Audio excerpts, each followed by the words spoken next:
This little guy is still a baby, but I'm still concerned about his hips. He jumps around like crazy and can't get him to stop.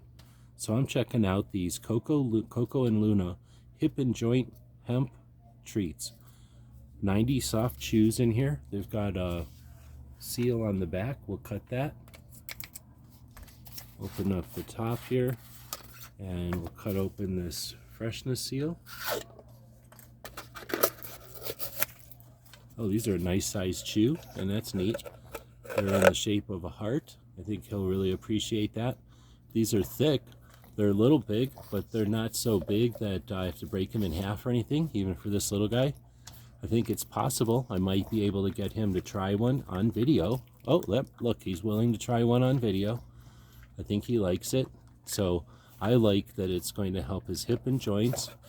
Even though he's young, I want to keep him agile. We'll give him another one here for the video, just for the video. But we'll check out the portion size. And now we have a new hip and joint treat, hemp treat for the puppy. Hope this helps.